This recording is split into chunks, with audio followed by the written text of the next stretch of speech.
Welcome back to Learn SKN, and today we have a video for you in the lecture series, the Principles of Business lecture series for CSEC. And so we are going to look at section 2 of the syllabus, objectives 7, 8, and 9. All right, so objective 7, 8, 9 in section 2. We would have covered most of the syllabus already, but there are one or two different areas that we didn't touch. We might have touched them in answering past papers, but we didn't give them their own dedicated video. So today we're looking at conflict in the workplace, or overall we're looking at labor relations.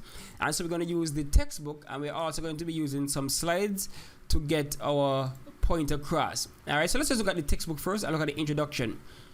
So the topic here, this section is called Resolving Conflict at Work. So introduction. Conflict may be described as a clash of interests, ideas, or objectives between one or more individuals within an organization. This may be between employees, between managers at the same or different levels, or between an employee and a manager. Now, possible sources of conflict or dispute include discrimination against employees based on race, gender, or sexual orientation, unfair wages, poor working conditions, company expansion, or downsizing that may result in job losses and changes to working patterns. In such cases, it is important that management ensure that the industrial relations are maintained, that these disputes do not disrupt production or escalate into wider conflicts between senior managers and the entire workforce. So that's an introduction to conflict and labor relations. Now, a word that came out here, a phrase that came out here would have been industrial relations. Now, what exactly are industrial relations? So industrial relations are basically how the employers and the employees, how they interact, how they get along with each other, the relationship among those different parties or different groups, how they relate to each other. Industrial relations refers to the management of relationships between managers and workers, and the ways in which both sides express and handle these relationships. It includes formal processes such as a worker participation in decision making and grievance and dispute procedures. It also includes the ways in which employers, workers, and their respectives attempt to resolve their conflicts and strategies each may use in attempts to give them the upper hand in negotiations. So that's basically what it's all about. Industrial relations is all about how the employers and the employees interact, how they relate to each other, whether it is a cordial relationship or whether it is a more aggressive, more divisive, more antagonistic relationship. There's some workplaces where, the employers can't stand the bosses, they can't stand upper management, so you don't really want that kind of environment to fester in your organization. You want everybody to be nice and easy on the same page. Everybody want to pull for the same team. You want your employees to refer to the company as, us, we, our, as opposed to they, them, So in a them versus us kind of vibes in the organization. You want cohesiveness, togetherness in the organization. And so all employers and employees would want a nice and smooth, cordial industrial relations. Now, in certain industries, industrial relations are governed or sometimes they are maintained through the use of what you call the trade unions. Not all industries has that. Some don't. Some bosses actually frown upon trade unions because they see trade unions as an obstacle, and they see them as a way in which, based on them, the employers, they see trade unions as a negative, because sometimes they feel as though trade unions protect the workers, even those who are poor, who have poor work ethic, and so they don't really like unions. But the reality is, solidarity is strength. Unions are there to help to protect the workers. So if you ever get a chance to join a union, do so, because unions are there to help you. They are not there to benefit the employers. They're there to benefit the employees. So if you get a chance, unions are not a bad way to go.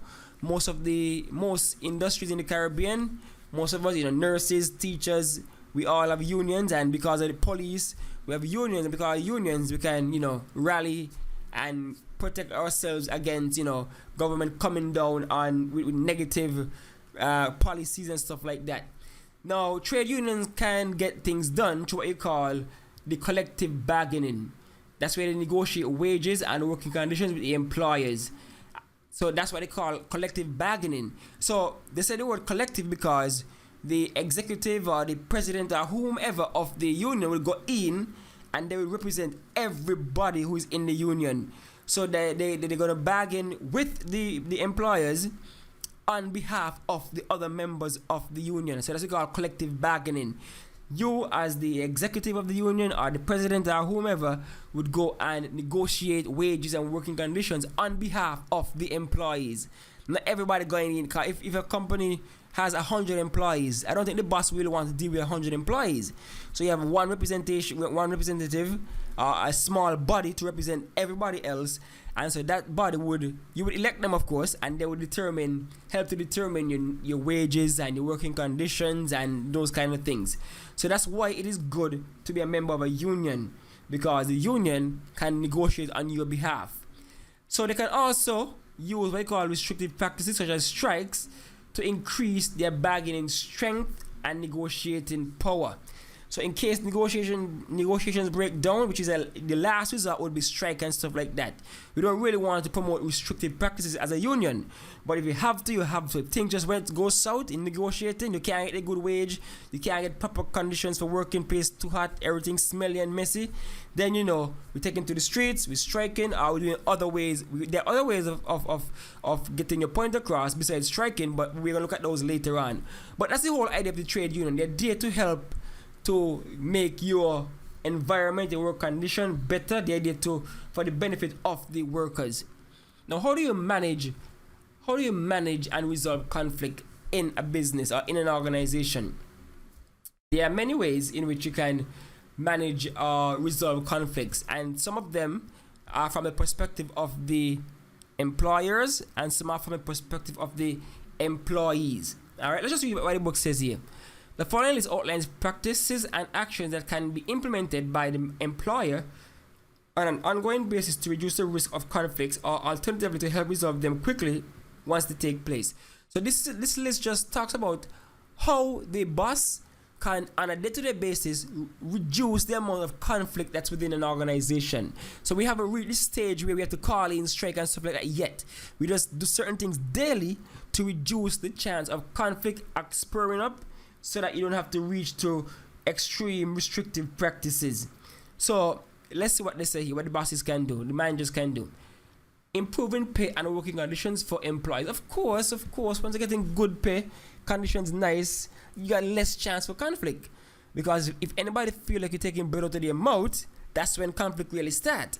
And if anybody feel like they're coming to work in an unsafe environment, that's where conflict really starts. So that's one, what they can do, make sure the place nice and make sure you're getting paid for the work that you're doing. Don't underpay me. Number two, providing employees with the necessary tools to get their jobs done adequately. So that's self-explanatory. I come to work, you should provide what I need in order for me to get the job done properly. Don't tell me to invent something out of thin air. Give me what I need so that I can get my work done properly. Because if you just come and say, get this done, and you gave me no way of doing it, that creates frustration, conflict. So you don't really want that. 3, recognizing or rewarding employees for good performance. So you do good, a little bonus here, a little thank you there, a little employee of the month here, get a little small, monetary bonus, something. Developing equal opportunities policies for all employees regardless of race, gender, or age. So they're saying be fair, equity. That's one reason why you may have conflict in a business. People feel like they're being treated unfairly based on sex or gender or race or whatever. Confusion gonna start. You're gonna have conflict. You don't want that. Treat everybody fair. Treating all employees fairly without showing preference or bias. We just covered that one. Paying employees their fair wages and take account of going market rates and of the desire to provide staff with an acceptable standard of living. So again, goes back to paying me what I'm due, and also look at the environment. And don't just, if your minimum wage is set at a certain level, don't just pay minimum wage only, It would be good to give me a little increase so that I could live beyond just a minimum, a meager living. 7, using teamwork, and 8, listening to employees. And we look at communication before, and so it is crucial to help to reduce conflict. All right. Okay. Good. So look at some stages in a grievance procedure. So let's say you have an issue at work, right? You have an issue at work. There are certain steps you can take in order to get that issue dealt with. You can't go from 0 to 60 in 2 seconds. So you can't go from issue to blowing off somebody's head just like that, right? There are steps you can take. So 1, the employer may report the matter to the union delegate or shop steward. The steward is a representative for the union. That's 1. So you report the matter to the union delegate or the steward. So this is we're looking at industrial relations here, and we see how we can, reduce some conflict or steps to take when you have an issue at work. So step 1, report the matter to your union rep. Step 2, the union delegate evaluates the issue to determine whether the employee has violated the relevant labor laws. So the union person now take it into themselves to look at the labor laws and see if there are any violation at all on the employer's part. If it determines that the employer has indeed violated the relevant labor laws, the union delegate may request a meeting with the employer to discuss the problem and hopefully arrive at a reasonable solution. So the employer do you dirty. Now the union rep say, okay, I see where they went wrong here. So we call a meeting. Let's see if we can work this out before we can escalate any further. So we're going to talk, we negotiate, see what we can work out. Step 4. If negotiation fails at this level, then the matter is brought before the union officials, the higher ups in the union now, who examine the case and determine whether the employees were indeed treated unfairly in accordance with the labor laws. So we're going to dig deeper now into the laws to see, okay, he ain't taking on just now. Let's see what really happening here. Step 5. If the union officials determine that the employees has indeed violated the relevant labor laws, they may request a meeting with the employer to discuss the problem and hopefully arrive at a reasonable solution. So first, your rep went out you talk, they shut down your rep. So your rep went higher. We talked to maybe the president. President come in, try to talk to the boss again. Now we look at step 6. If discussions fail, the union may instruct employees to engage in restrictive practices such as go slow, work to rule, overtime ban, strike action, or picketing. We're going to look at all these later on. So now things get intense and getting a little tight. The boss ain't taking on the issue. So negotiations break down. So he tell you workers, look here, time to start, putting some pressure on the employer. We're going to start using certain restrictive practices. We're going to start working slow on purpose. We're going to start working strictly to the rule, which will make us less efficient. We're working overtime. We're going to strike or picketing. All these are options before the union's hands. Step 7. The union may then request further discussions with the employer. So if the strike no work, whatever didn't work, or if it's pressuring the employer, may say, okay, maybe we're ready to bend now. So let's talk to him again, see what happens.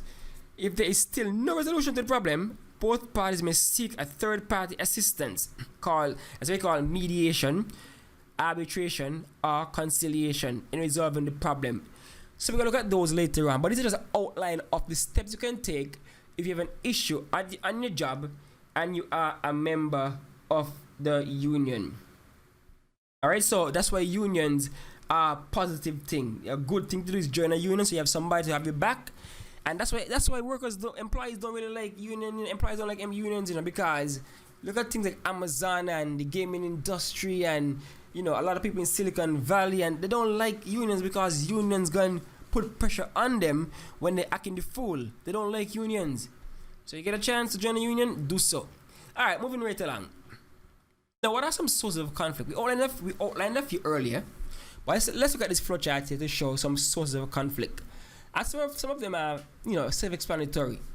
We have, of course, preferential treatment by management.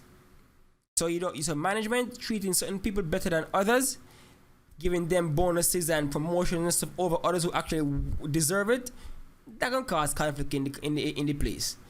You don't want no teacher's pet. You don't want nobody sucking up to the boss and getting away with it. You don't want that. So that can cause enough conflict. Then poor working conditions. Naturally, I come work and I was sitting down at my desk foot falling apart, the AC ain't working, the toilet smell terrible, the place hot and sticky, noise can't done. of course, that's gonna cause conflict. I mean, I'm gonna get frustrated. I ain't gonna do my work properly. So that's a major source of conflict in the workplace. Poor working conditions. This has caused enough people to strike, enough unions to strike. So you don't really want the poor working conditions. Then verbal abuse by management. Again, self-explanatory. You can be a manager and talking to your workers like they're slaves, like they're dogs, like they're animals. They're gonna bite back. They're gonna get you back. That's gonna lead to conflict. An easy word, turn away wrath. So you don't come at me, you don't come at me like that. You come at me soft, collective, and we talk, we negotiate. You don't come rough and, ready to bite off my head. That's gonna lead to a lot of conflict because some people just don't take nonsense. Then you have gossip. Of course, gossip can cause confusion in the workplace. And they might say females are more prone to this, but even men do gossip at times. So gossip is a major source of conflict in any work environment. A lot of drama goes on with the gossiping. Then you have pay disputes. Naturally, I work, I expect to get a certain amount of money. You cut me short, it's gonna be trouble. You put in your hand in my pocket, it's gonna be trouble. So of course you're gonna have conflict right there. You cannot be underpaying me or digging up my eyes or anything like that. It's gonna be confusion. Unfair dismissal. So you fire me for no reason, problems. I go in labor department, labor board, taking up with the courts if I have to, it's gonna be problems. And of course a big one, sexual harassment, and that goes about males and females. Bosses do, or even co-workers do sexually harass, and that's a major source of conflict. Nobody play with the sexual harassment thing. Alright, job security issues. Of course, if your boss always make you feel as though you're gonna get fired tomorrow or any minute, or you're always under pressure, that's gonna cause a lot of conflict on the job. And of course, refusal to allow employees to gain trade union representation. You hear that? If you tell me I cannot join a union, it's trouble. Because I know that you ain't got my best interest at heart. I know you want to do me as you like, as a boss. So the minute you tell me you ain't believe in trade unions, I know what your intentions are. To treat me like you want. And that's going to cause conflict. Alright? So all those are major sources of conflict within an organization. Alright, so remember we looked at the grievance steps just a while ago.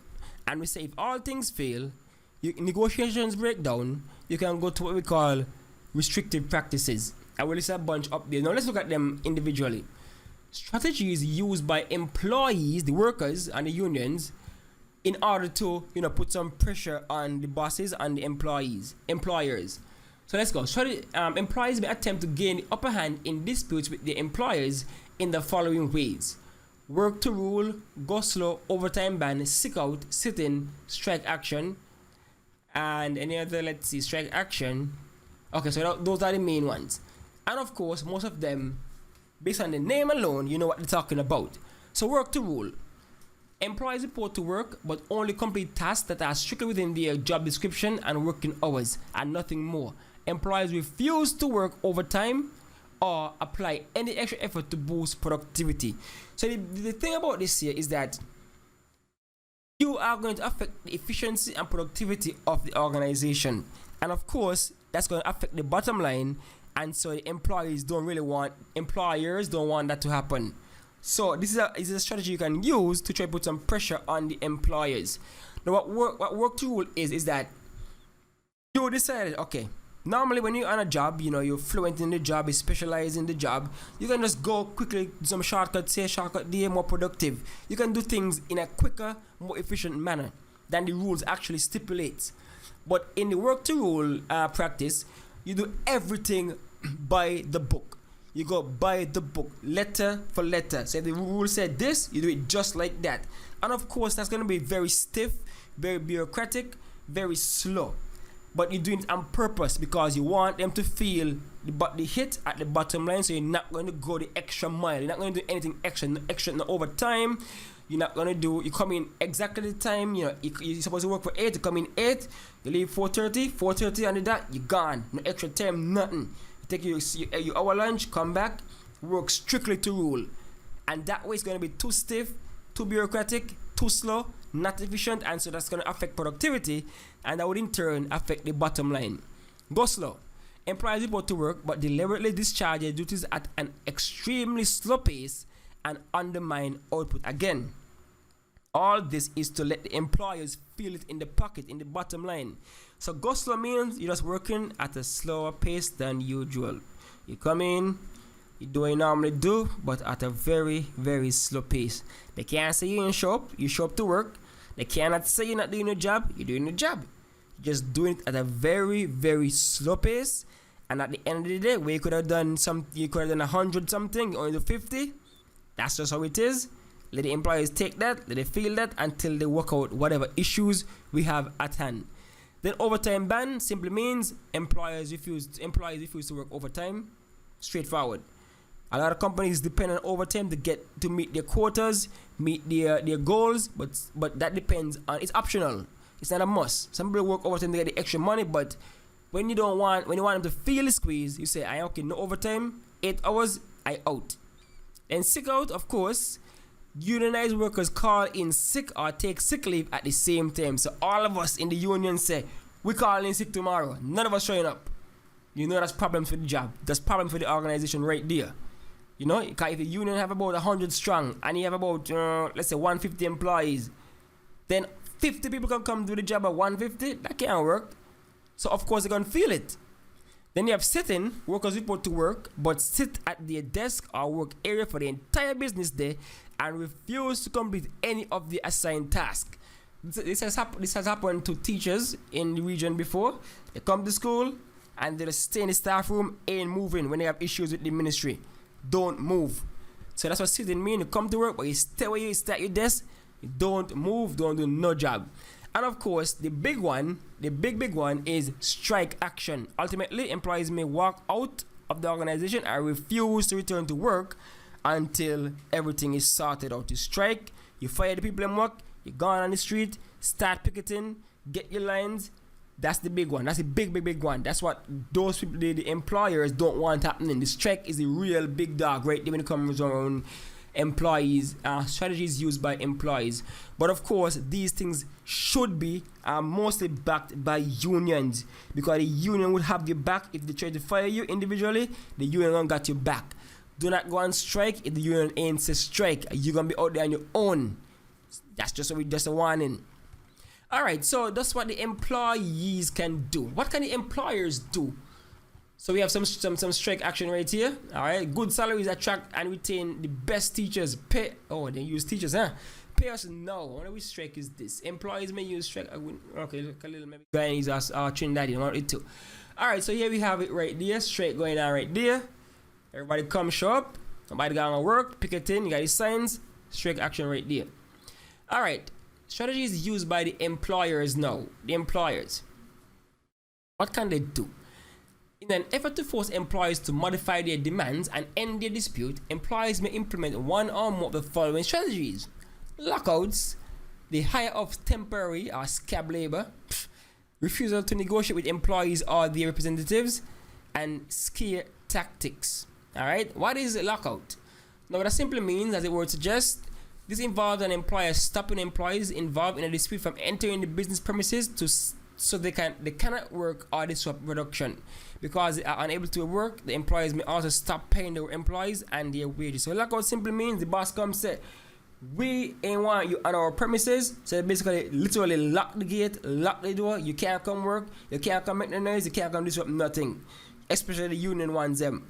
So the non-union ones come in do the job, the union ones stay out, lock out. Literally lock them out of the premises. Then they say hire of temporary labor. An employer may employ other workers on temporary or short-term basis to replace those who engage in dispute and protest. These temporary workers are also known as scab labor. Nobody, trust me, nobody in a union would appreciate scab labors. Alright? Because they are going against everything you're trying to fight for. So we don't want anybody who gonna break the picket line and go and try to be scab labors for the employers. That's a no-no. That'll cause big confusion when people try to, fight on your good fight. Alright, then you have refusal to negotiate with the employees or the representatives. The hope may be that employees will end the dispute if they realize that the employees are unwilling to negotiate, so they're basically ignoring us now. They negotiated nothing, so hopefully they think that they're gonna basically starve us into coming back to work. For example, workers may find it difficult to continue striking action and lose pay, forcing them and their families into hardship. So the reality is this, if you're willing to become a member of a union, you have to be able to sacrifice. You have to be willing to sacrifice. So some hardship must come, because nothing that you achieve gonna come easy. So you have to be willing to sacrifice. That's just part of it. You rock the boat, you might have to be willing to drown. Alright? Then you have scare tactics. There may be threats of dismissal or disciplinary action against workers who attempt to question the decisions and authority of management or who partake in protest action. Now these things only really work when you're in a member union, because if you're not a union member, they can easily scare you into coming back on the job because you ain't got no leg to stand on. But if you're a union member, you have the whole union on your side, they could say all they want. You got the union, they can't do nothing. Alright, strategies used to resolve disputes.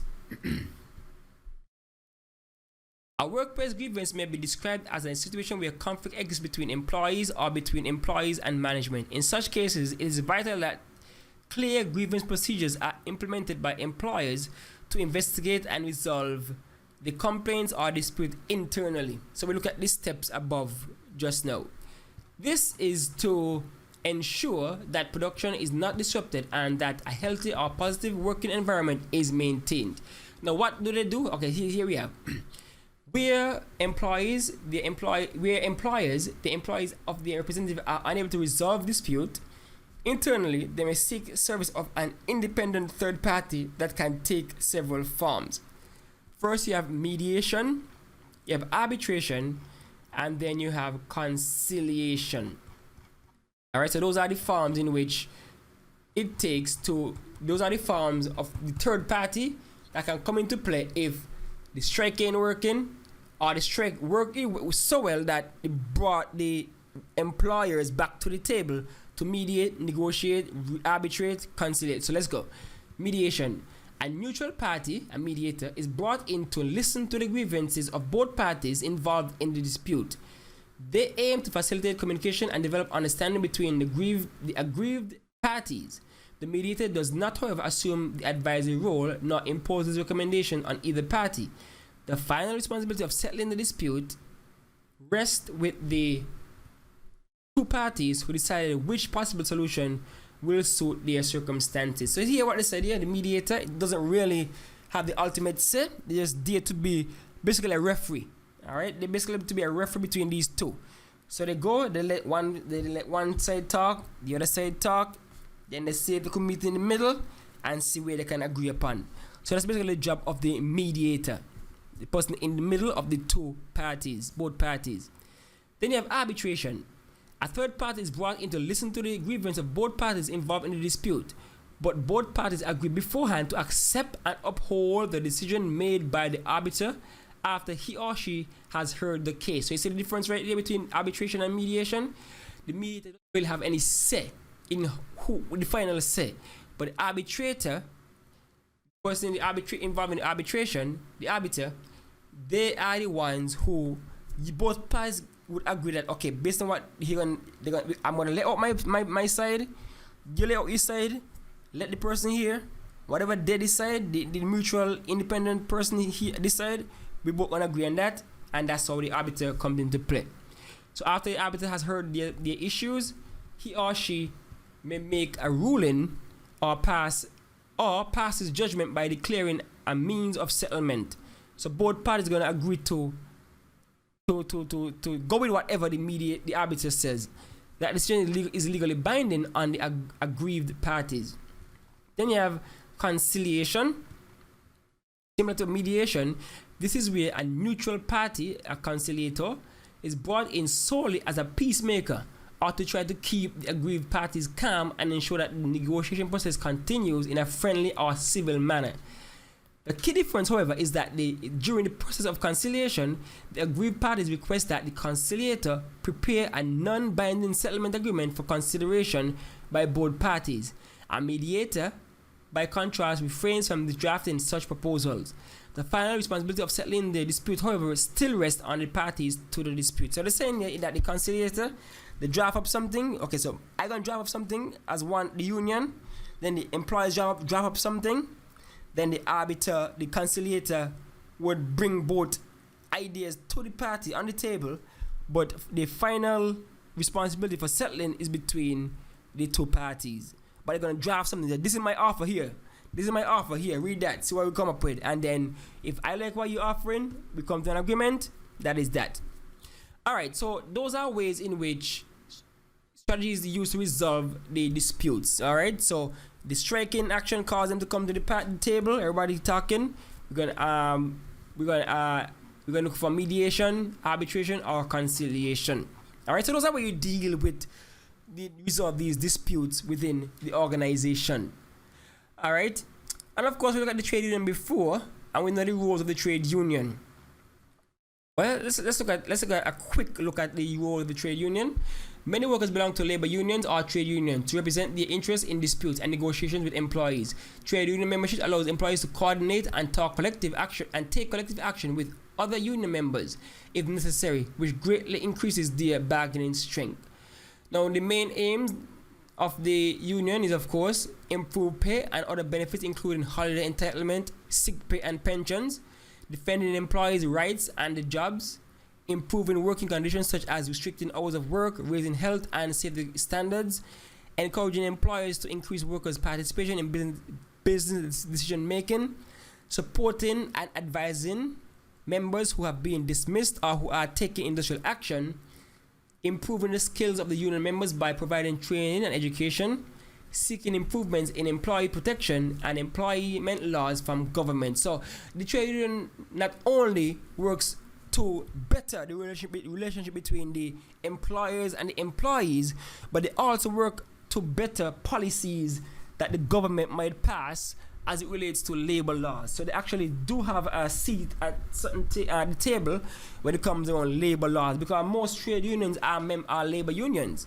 So policies affect them, and so if they feel a law is unjust, the union can actually seek to get that law to change or overturn or whatever. So it's not just about the work environment, but also the government and the policy level also.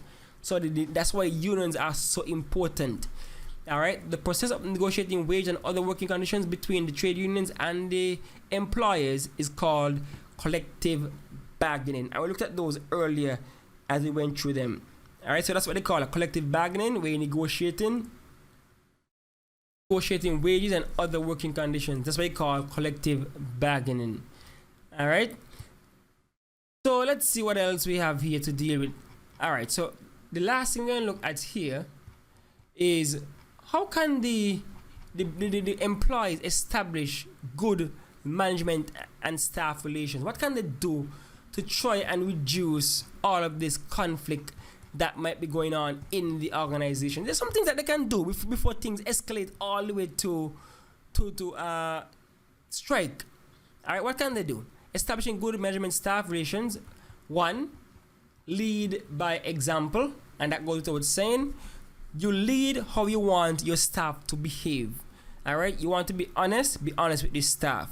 You want to be upfront with your staff. You want to have an open door policy so people can come and talk to you. Have that. Don't be all uptight and bureaucratic and that kind of stuff. Lead by example. So be respectful, be honest, and you will get that in return. So lead by example. Maintain good communication with staff. That goes without saying. You have to maintain good communication with your staff. All right, don't just be talking down to your staff. Don't just come bring decisions made from above and not include those who are below. You have to maintain good communication. Know what is going on. Help them to be a part of the decision-making process. Let them know, okay, this is what is happening. Keep them abreast of what's going on in the organization. All right, so good communication. Provide good working conditions. Again, that goes without saying. You cannot be having people working in poor conditions. That's not going to resolve any conflict. That's actually a harbinger. That's what causes conflict to flare up. Good working conditions. So safe environment, healthy environment, nice comfortable environment. That's what people want to work in. You want to come work every day in a nice, clean, healthy environment. good working conditions. And it's not only physical, it also means emotional, mental condition. You don't want nobody backing at you every day. You don't want to have, feel your job is going to be taken from you any minute. No, that's not a good condition to work in. So it's not just about the physical, but also the mental condition of the work environment. You want to feel comfortable in the workspace. All right, and then of course, reward employees for their efforts. As I said before, you may want to give them monetary rewards. You may want to give them, some kind of reward that makes them feel special, feel a part of the company. Employee of the month, whatever you want. A dinner for two because the employee of the month, whatever, make them feel special. Then establish clear grievance procedures. So you don't want, you see we had 8-step procedure up there. You don't want workers to feel lost when something gone wrong. You don't want them to have nowhere to go. You have to give them strict, clear outlines. So if this happen, this is what you do. This is step 1, step 2, step 3. You need clear grievance procedures. You don't want you're being sexually harassed and you don't know what to do, don't know where to go. HR need to have nice, clear procedures that you can take.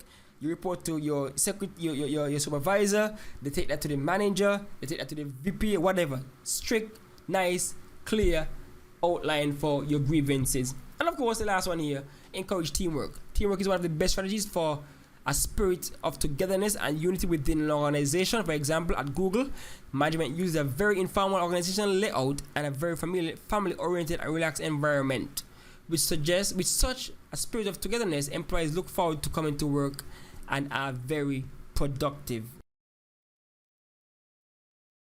Let's look at objective 11, and then that would be it for section 2. Identify strategies for motivating employees in a business. Now, how do you motivate employees in a business? The old syllabus would have looked at things like Maslow's hierarchy of needs, the X theory, Y, and those things, but the new syllabus kind of stripped out all of those, and they basically broke it down into 2 categories, which are financial methods and non-financial methods. All right, so let's look at a quick intro. Motivation is the general willingness of or desire to fulfill a given task or goal. This is vital in business. Motivation may allow employees to experience higher levels of job satisfaction, which in turn will result in a lower level of absenteeism and staff turnover and higher levels of productivity or quality output. Money, however, is not the only motivator for individuals. Most people go to work in return for financial rewards, such as a bonus, commission, higher salaries, or wages, as well as other non-financial rewards such as job satisfaction, job security, great staff relations, or team-oriented culture, awards, or recognition of job performance. So it's not just money alone. Some people are intrinsically motivated, some are extremely. Alright, inside, outside. Now, it is vital that management understand which of those 2 types of rewards or methods of motivation inspire the individual employees to perform. They also need to reward them with the method of motivation that most inspires them. So you have to know who like the money and who love monetary rewards and who simply are more intrinsically rewarded with their job. So you have to know how to motivate and reward them accordingly. You can't just give somebody, ain't everybody care about money. That's the reality. Ain't everybody care about money. Some people care about job satisfaction. So you give them a task, and when they accomplish that task, you reward them in some other way, you acknowledge them, that kind of stuff, give them props, that kind of thing. Strategies for motivating employees. Financial methods. That's pretty obvious. Financial rewards are any payments of money made by an employer to employees in exchange for their labor. They can be used to motivate employees to improve the quality and output of their labor. This includes wages, salaries, various performance-related payments, including overtime pay, piece rate pay, bonuses, commission, and profit sharing and allowances. Now, what are these? Overtime pay, that's explanatory, meaning that you pay the people when they work overtime, you get a nice decent amount of money when they work overtime. All right, it's not going to be the same rate as regular pay. Maybe time and a half, or you get them twice as much as they would normally get if they work overtime. So that's a way to encourage people to motivate people to do more work. Some people love to work overtime because they're not getting the extra money to pay the bills and stuff like that. Then you have piece rate pay. an employee's compensation is based on output per day. The higher the employee output, the higher the pay. So what they're saying is that this employee would be encouraged to turn up productivity to level 10 or 11, because they know their money is based on how much they put out for that day. So of course they're going to be incentivized to work harder, faster, smarter, hopefully. So piece rate pay, you pay them based on how much their output is. Of course you're going to have a base pay for sure, but then you pay them based, the reward them based on how much money they put out, how much product they put out on that particular working period. Bonuses, a lump sum pay in excess of an employee's standard monthly or weekly pay. For example, a company may offer its employees a bonus of $1,000 on the December pay if sales remain high during the entire year, increasing overall Christmas period. A lot of people look forward to their bonuses, and so that's one way to motivate those who prefer monetary rewards. Commission. Of course, commission is similar to piece rate pay, all right, but it's you're getting paid based on your, for example, in insurance. If you sell X amount of insurance, then 10% of what you sold belongs to you. This is how a lot of sports agents and stuff get paid. They sign a contract with the athlete, and they're gonna get commission of maybe 10%, 5%. So it's in their best interest to seek the best contract for their athletes. So when you see all them basketball agents getting the big monies, they get a little 5% here of a $100 million contract. That's good change right there. So that's an example of how commission works. Okay, this is some of money paid to employees where they meet a desired target, such as high sales volume to customers. For example, an employer may be offered commission of 10% of every sale price. Hence, an employee each $5 and every sale is worth $50. So they're saying for everything you sell, you get 10% of it. So of course you're going to be incentivized to sell more and more and more and more and more. So that's another example of how commission works. Alright. Next one I have here is, of course, allowances. Employees perform on the job, they may be rewarded with allowances such as company housing, medical insurance coverage. Oh Lord, there should not be an allowance. That should be mandatory, you know what I mean? Medical insurance is crucial. A company vehicle, okay, I understand that. A company mobile phone. So that's our allowances you get for performing your job. So all those are the financial ways of encouraging or motivating your workers to do better. Then you have non-financial strategies. Then you have one like for example, training. Now, where employees are provided with opportunities for degree level or short-term training based on their job performance, they may be motivated for them to hire quality labor. So some businesses actually offer to pay for your degree based on your level of production. Based on your level of production, you might say, okay, our workshop is coming up in overseas. We'll pay for you to go on this workshop because you normally produce at a high level. So that's a reward for some people. The opportunity to go overseas, to go on a one-day retreat, to a training course or a training seminar, to basically enhance your human capital, your human resource. Some people actually get rewarded, feel rewarded by being educated more, being trained more, learning, being able to learn other things. Opportunities for promotion. That's a next one you know about, where employees are provided with the opportunity to move to a higher level of authority or management within the firm. This will be motivate them to perform the task exceptionally well. Of course, everybody fighting for that partnership, fighting for that opportunity to be promoted, because when you get promoted, you don't just get extra money, but you get a little more power. Alright, so power and money can be a little different. You get authority now. You have a little authority over people under you, so you're a little more you're a little more senior now. People live for that stuff. Live to be the boss. Live to be in charge. Awards or recognition, where employees are celebrated and recognized or awarded for excellence. This may motivate them to fulfill their responsibilities at the highest possible standard. Alright, good. And the last one here is social activities or team-oriented culture. Some employees may be more motivated to perform where the corporate culture is very much family or team-oriented. With such a culture of strong bonds of friendship, interactions, and socialization, employees may feel a sense of belonging, which may inspire them to report to work regularly and perform at their best. Alright, so that's it for the remainder of section 2. we would have looked at the others, you know, communication and those things before. So now we have completed section 2 of the syllabus. All the objectives are completed, and so, you know, that's it for this video. Now what you have to do now is you have to like, subscribe, share the content, and I'll be going through 1 or 2 more topics that I have not covered yet in POB, but the syllabus is basically done. I have a few more topics to cover, and so you'll be able to get the entire syllabus covered on the channel in video format when I'm done. 1 or 2 more, and you can basically go through all the lectures and hit up the exam, mash it up. Alright, so that's it for now. Like, subscribe, and share, and stay tuned. Hit the notification bell so you know when, you know, a next video drops from Learn SKN. Until then, that's it for now.